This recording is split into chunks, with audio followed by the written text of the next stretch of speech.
Buenos días, hermanos. Aquí estamos para estar hablando de Pablo y las oraciones de él por la iglesia. El título de la lección es Las oraciones de Pablo por la iglesia.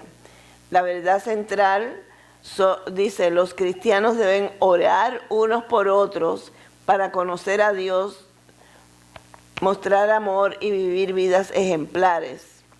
Y el versículo clave es Colosenses 1:9, que dice: por lo cual también nosotros, desde el día que lo oímos, no cesamos de orar por vosotros y de pedir que seáis llenos del conocimiento de su voluntad en toda sabiduría e inteligencia espiritual.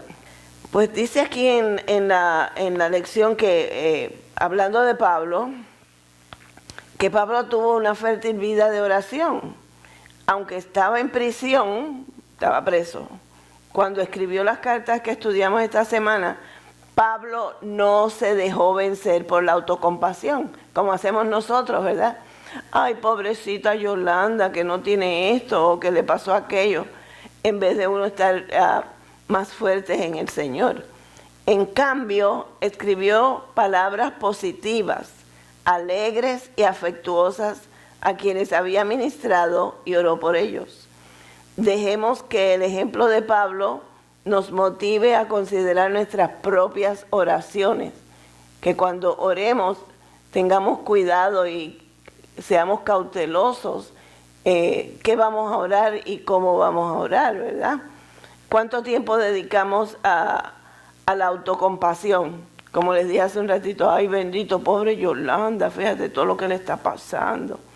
¿Cuánto tiempo, o las oraciones centradas en el yo? Porque también a veces estamos orando y todo es yo. ¿No deberían incluir nuestras oraciones las necesidades de las personas que nos rodean? ¿Qué ustedes creen? Debería de ser así, ¿verdad? No solamente yo, sino ver, porque sabemos que muchas personas están pasando por situaciones difíciles, pues eso lo debemos aprovechar para orar por esas personas. Y las necesidades de las personas que nos rodean, porque nosotros tenemos muchos amigos y en la misma iglesia hay muchos hermanos que si usted se pone a hablar con ellos, puede que le digan, ¿verdad? Estoy pasando por esto, y entonces uno puede aprovechar para llevarlos en oración. Entonces tenemos las necesidades de las personas que nos rodean, de aquellos que hemos conocido en el camino, y tanto pasado como presente, que no es solamente concentrarse, pues ya los conocí el año pasado, pues ya oré por ellos y ya se acabó lo que se daba. No, la oración tiene que ser constante por todas esas personas que necesitan oración. ¿Se ha preguntado si la oración por sus propias necesidades y las de otros representan las prioridades de Dios? ¿Cómo estamos orando? ¿Estamos dándole importancia a lo que verdaderamente debe tener importancia? ¿Es distraernos con los asuntos de la vida y perder de vista las realidades espirituales vitales? A menudo nos encontramos tan absortos, o sea, no, como que hay una palabra que dice, nos deslembamos en nuestras propias necesidades, problemas de salud, circunstancias financieras y otras luchas temporales, porque son muchas, ¿verdad? Y si uno se pone a enumerar, pues ya se le olvidó orar por otro y sigue uno con el yo-yo. Que no reconocemos el plan eterno de Dios para nosotros y el mundo. Al reflexionar en las oraciones del apóstol Pablo por las iglesias a las que escribió y había ministrado, considere la importancia de estas oraciones para su vida. Como les dije, ¿verdad? Tenemos que olvidarnos un poquito del yo, de nosotros, y a buscar más que orar o por quién orar, porque hay las personas, muchos tienen muchas necesidades, ¿verdad? Las prioridades de Pablo para las iglesias que estableció eran eternas, o sea, que no era hoy me ocupo de ti y ya mañana se acabó lo que se daba. Le preocupaba el crecimiento espiritual de los creyentes Esa era una de sus preocupaciones, que el grupo espiritual, los amigos, los hermanos, tenían que seguir creciendo espiritualmente. Y describió la iglesia como un magnífico misterio y una entrañable expresión del amor divino. Si nosotros deberíamos de andar con una libretita, ¿verdad? El Señor me hizo esto hoy, el Señor me dio esto hoy, me llevó aquí hoy. Y nosotros podemos ver, si lleváramos récord de lo que el Señor hace por nosotros, estaríamos convencidos de lo mucho que nos bendice el Señor, que no es hoy y mañana, no, es todos los días, hermano, que recibimos bendición del Señor. Y Pablo oró que los efesios fueran fortalecidos con poder en el hombre interior por el Espíritu Santo. La palabra poder en el idioma original significa revestido de gran poder. Está en Efesios 3:16. De quien todo el cuerpo, bien concertado y unido entre sí por todas las coyunturas que se ayudan, aunque mutuamente, según la actividad propia de cada miembro, recibe su crecimiento para ir edificándose en amor. Así que, y debido al valor que la cultura griega daba al conocimiento, las iglesias en el mundo greco-romano siempre se inclinaban a un enfoque demasiado intelectual de la fe. Sin embargo, comprender a Dios, ¿qué requiere? Requiere mucho más que intelecto. Requiere más que ser bien inteligente o bien intelectual, sino que conocer verdaderamente a Dios solo es posible cuando percibimos la vasta dimensión del amor divino. Cuando comprendemos lo mucho que nos ama el Señor, entonces es que comprendemos que Dios requiere mucho más que intelecto. Pablo oró que pudieran comprender con todos los santos cuál sea la anchura, la longitud, la profundidad y la altura, y de conocer el amor de Cristo, que excede a todo conocimiento. Y esto está en Efesios 3, 18 y 19, que dice que seáis plenamente capaces de comprender con todos los santos cuál sea la anchura, la longitud, la profundidad y la altura, y de conocer el amor de Cristo, que excede todo conocimiento. Así que si estamos buscando cómo es el amor de Cristo, excede todo conocimiento. Es más, no tenemos suficiente conocimiento para conocer el amor de Cristo. Y entonces ahí es que está el detalle. La oración del apóstol en Efesios capítulo 3 termina con una doxología. Esta alabanza afirma la absoluta confianza de Pablo de que la obra de Dios excede lo que pedimos o lo que podemos concebir en el corazón.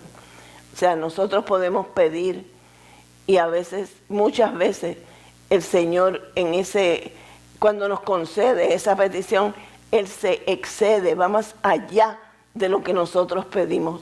Nos permite gozar de ese privilegio que solo viene de Él, ¿verdad? Y a veces nosotros ni oramos porque dudamos del poder del Señor. Tenemos que seguir hacia adelante orando y orando para que el Señor nos oiga y conceda esas peticiones.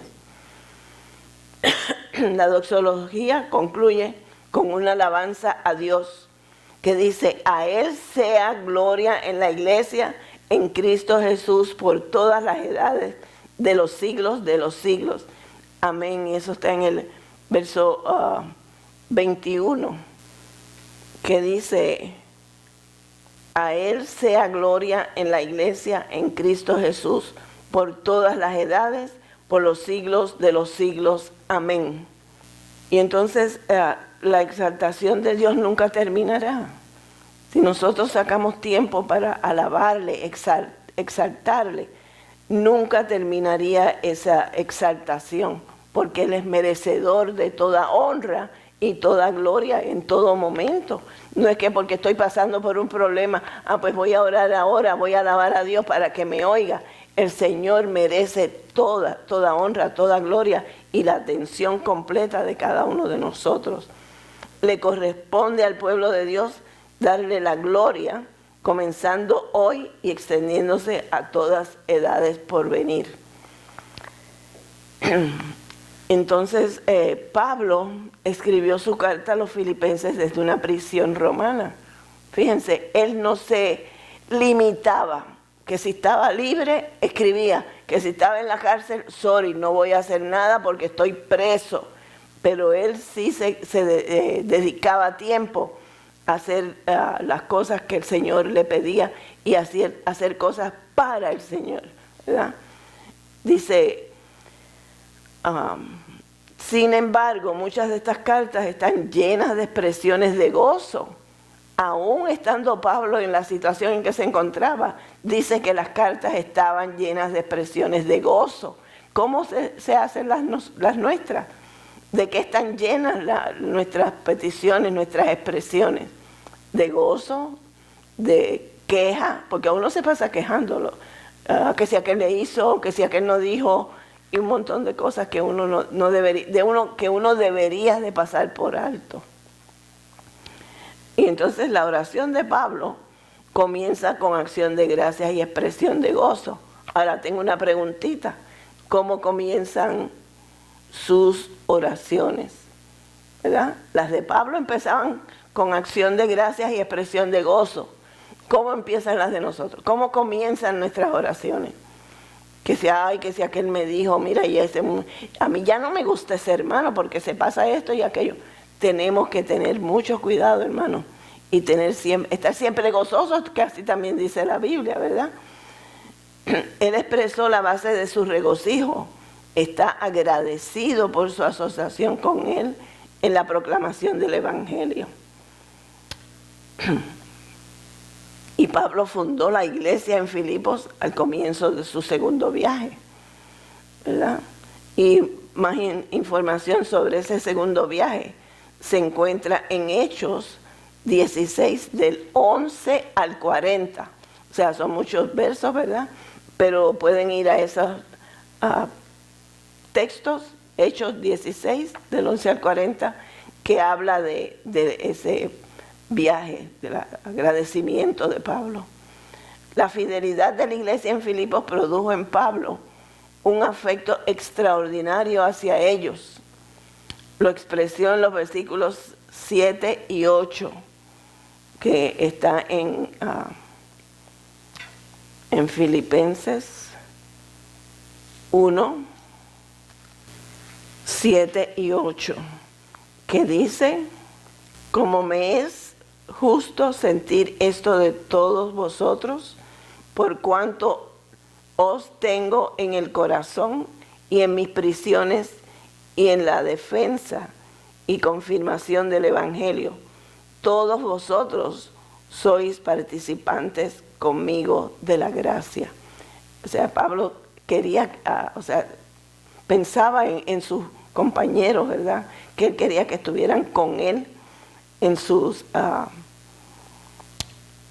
la gracia. Él quería que todos estuvieran con él. Y dice que Pablo también expresó su confianza que Dios terminaría su buena obra en los filipenses. Está en el verso 6, que dice: estando persuadido de esto, que el que comenzó en vosotros la buena obra, la perfeccionará hasta el día de Jesucristo. Así que él sigue trabajando con nosotros. Si no estamos todavía preparados, Él sigue, no se da por vencido, ¿verdad? Dice, confiaba que el crecimiento espiritual de ellos continuaría hasta el día del regreso de Cristo y entendía que la salvación era obra de Dios y no de seres humanos, ¿verdad? Fíjense lo que dice, que la salvación era obra de ¿quién? De Dios, no de seres humanos. Si queremos ser salvos, tenemos que ir delante de la presencia del Señor, orando y con acción de gracias también, para que el Señor pueda tener misericordia de nosotros, ¿verdad? Y así es como va la cosa.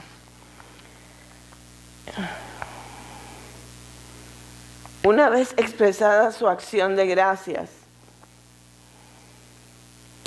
y gozo por los filipenses, Pablo hizo la transición a la oración. Le pidió a Dios que le diera conocimiento y buen juicio y la capacidad para discernir lo que es puro. Fíjense lo que él pedía Pablo, que le diera conocimiento, buen juicio y la capacidad para discernir lo que es puro. O sea, y a veces uno dice, ay, yo no sé ni qué le voy a pedir al Señor. Haga una listita, hermano, una listita donde diga, tengo que, primeramente acción de gracias por esto que me ha dado, por esta otra, y después entonces viene uno con las peticiones, ¿verdad?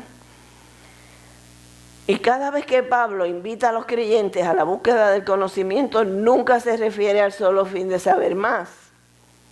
Él habla de un conocimiento motivado por el amor. Así que no es para yo a saber más y que, mira, Yolanda sabe en cantidad. No, es el conocimiento motivado por el amor. Es la capacidad de captar la verdad espiritual. Pablo está orando que la iglesia entendiera la voluntad, las obras y los caminos de Dios. Y la palabra aprobar, que está en Filipenses 1:10, dice, para que aprobéis lo mejor a fin de que seáis sinceros e irreprensibles para el día de Cristo. En otras versiones se traduce como discernir o entender. Connota la capacidad de distinguir entre dos o más cosas. Hay un sentido de sabiduría presente en esta palabra, ya que tiene que ver con la habilidad y la capacidad de separar las buenas elecciones de las malas. Nosotros elegimos ciertas cosas, ¿verdad? Y entonces a veces las elecciones que hacemos no son las mejores. Por eso es que tenemos que ir delante del Señor en oración, pidiéndole que nos ayude para hacer decisiones sabias, ¿verdad? Decisiones que vengan de Él y no de que yo me merezco esto me lo tiene que dar el Señor porque me lo tiene que dar, ¿verdad? Y no debe ser así.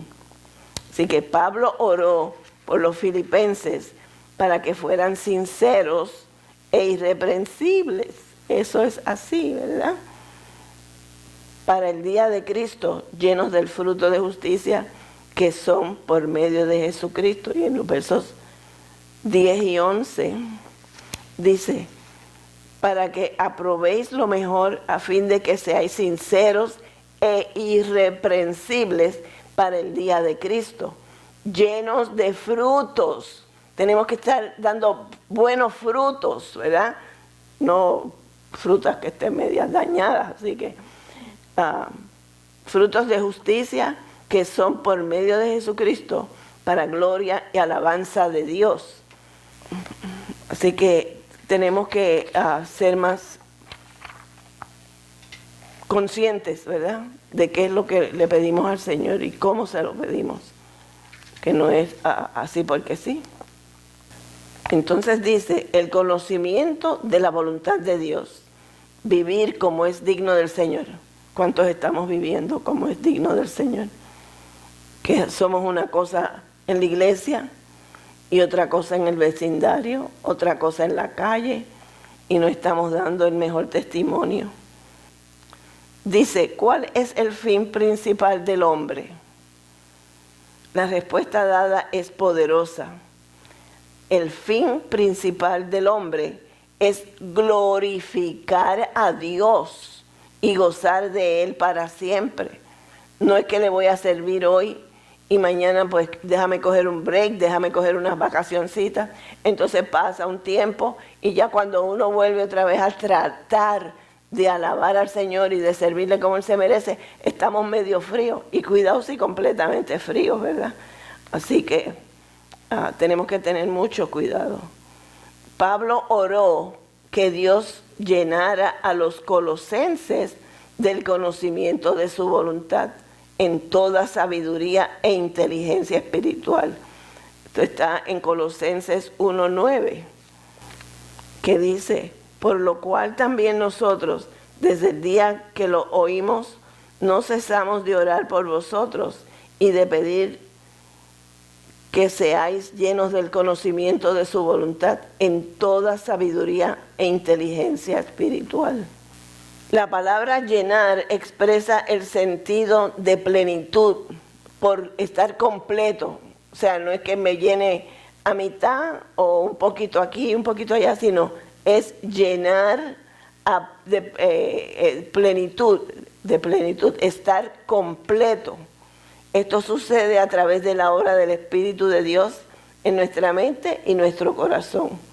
Dios nos creó para su gloria, hermanos, para su gloria, no para nuestra gloria o para nuestra... que si el Señor, yo soy la nena linda de Él. No, tenemos que ser buenos hijos de Dios, como a ustedes nos gusta, o a nosotros nos gusta que los hijos sean buenos hijos, que den buen ejemplo de los padres, o sea, cómo te está criando tu papá. Pues así mismo nosotros, ¿verdad? Que el Señor es el que nos cuida y nos defiende, nos ayuda, todo. Dice que, como dice aquí, la palabra llenar expresa el sentido de plenitud, estar completo. Y eso está en el verso 9, como les leí hace un ratito. Esto sucede a través de la obra del Espíritu de Dios en nuestra mente y nuestro corazón. Dios nos creó para su gloria, no para la nuestra, ni para el pastor, ni para ningún hermano de la iglesia. Es para su honra, para su gloria.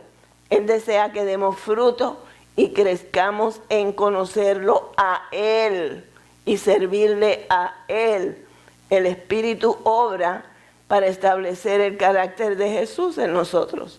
Solo a través de esta transformación podemos glorificar a Dios.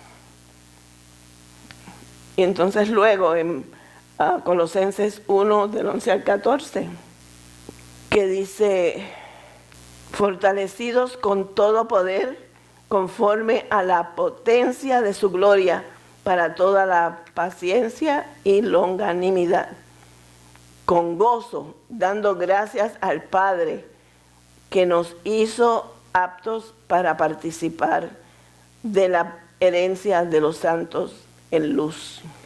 El apóstol Pablo les recordó a los colosenses sus cualidades espirituales en Cristo. Jesús, declarándolos aptos para compartir la herencia de Cristo. El pueblo de Dios ha sido santificado por Él, separado como pueblo que pertenece a Dios, ¿verdad? Y como dice aquí, con gozo, dando gracias al Padre, que nos hizo aptos para participar de la herencia de los santos en luz, ¿verdad? Ese es el verso 12, que es para compartir la herencia de Cristo. Jesús nos rescató del reino de las tinieblas, que muchos andábamos por ahí, ¿verdad? Y gracias a Él nos ha sacado a la luz admirable, como dice un corito. Y de las tinieblas a través de su obra salvadora en la cruz. ¿Alguna vez pertenecimos al reino de las tinieblas? Sí, un tiempo estuvimos deambulando, que si para aquí, que si para allá, y no nos decidíamos por una cosa o la otra. Pero ahora somos coherederos del reino, ¿ya? Como dice en el verso 13, dice: el cual nos ha librado de la potestad de las tinieblas, gracias a Dios por eso, y trasladado al reino de su amado Hijo. Una vez estuvimos bajo el poder de Satanás, qué pena, ¿verdad? Y hay veces, lamentablemente, todavía hay personas que siguen bajo el poder de Satanás. Pero ahora pertenecemos a Dios, gloria a Dios por eso, que nosotros tenemos que seguir luchando para seguir perteneciendo a Dios, a más nadie, porque Él es el único que se merece nuestro alabanza, nuestro amor y todo lo que podamos darle al Señor, porque Él se lo merece, ¿verdad? Hemos sido redimidos y perdonados, como dice el verso 14, que dice, en quien tenemos redención por su sangre, el perdón de pecados. La obra de Cristo compró nuestra salvación eterna. Gracias, Señor, por eso. Hemos sido reconciliados con Dios. A veces nos pasa algo y lo primero que hacemos es, este Señor no me ama, el Señor no quiere nada bueno para mí. Pero es que nosotros tenemos que poner de nuestra parte y ser buenos hijos de Dios, como les dije hace un ratito. Según queremos que nuestros hijos sean buenos hijos y que den buen ejemplo de que sus padres son buenos padres, así mismito quiere el Señor que nosotros hagamos, ¿verdad? En respuesta a este regalo, somos llamados a reflejar nuestra ciudadanía del reino. Debemos vivir vidas dignas de nuestro llamado. Si el Señor nos llamó para hacer llevar a cabo alguna obra o hacer algo por Él, hagámoslo con amor, no de mala gana o protestando, ya no quiero hacer eso, que me llame, ¿verdad? Sino que nosotros seamos siempre, siempre buenos hijos de Dios. Y dice, debemos vivir vidas dignas de nuestro llamado, siempre. Se ha pagado un alto precio por nuestra salvación, y bien alto, hermano. Si se le ha olvidado, el Señor murió en la cruz por cada uno de nosotros, no por mí solamente o por el pastor porque es pastor, sino por cada uno, y debemos ser merecedores de ese gran sacrificio, ¿verdad? Porque fue un alto precio que pagó por nuestra salvación. Por eso expresamos gratitud con una vida de santidad. Tenemos que ser santos como Él es santo, ¿verdad? Y así podemos seguir hacia adelante, con la mirada puesta en Él y con la mano asidos de su mano. Así que el Señor nos ayude, porque solos no podemos. Que Él nos ayude a que podamos seguir hacia adelante y que no le fallemos, que no le fallemos. Es difícil, hermano, estamos viviendo en unos tiempos bien difíciles, pero todo lo podemos en Cristo que nos fortalece. Eso es todo lo que tenemos que acordarnos. Y que Él es el que nos ayuda, ¿verdad? Siempre. Dice, Pablo siempre oró por el crecimiento espiritual de sus lectores. Así que Pablo se ocupaba mucho por sus compañeros y sus hermanos en Cristo. Dice, si bien Dios se deleita en satisfacer todas nuestras necesidades, nuestra primera prioridad siempre debe ser crecer en Él. Cuando nosotros, vuelvo otra vez a traer a los hijos a memoria, cuando nosotros tenemos hijos nos gusta que vayan creciendo, ¿verdad? Que no se queden así chaparritos. Mira qué grande está el hijo de fulana, o mira qué grande se ha puesto, porque así es como debemos hacer, ¿verdad? Y eso es lo que tenemos que hacer con el Señor. Siempre crecer en Él, sin nada más. Servirle, creciendo físicamente y espiritualmente, ¿verdad? Y entonces dice que dediquemos tiempo cada día a estudiar la palabra de Dios y aplicarla a nuestra vida. La leemos y la aplicamos. No es para leer bla, bla, bla, bla, bla, sino para que la podamos aplicar a cada uno de nosotros. Oremos que Dios nos ayude a crecer en Él cada día. Que cada día sea un pasito más hacia arriba, sirviéndole como Él se merece. y proporcione aliento espiritual a un nuevo creyente. Que a veces nosotros nos encontramos con personas que no necesariamente tienen que ser recién convertidas, sino que han oído algo sobre el Señor y no tienen quien les diga algo, ¿verdad? Les hable y los lleve a que puedan estar cerca y aprender más y crecer más espiritualmente, porque eso es lo que el Señor quiere, que seamos más hijos de Él y que le sirvamos como Él se merece. Y hasta aquí mi tiempo, y que Dios me los bendiga.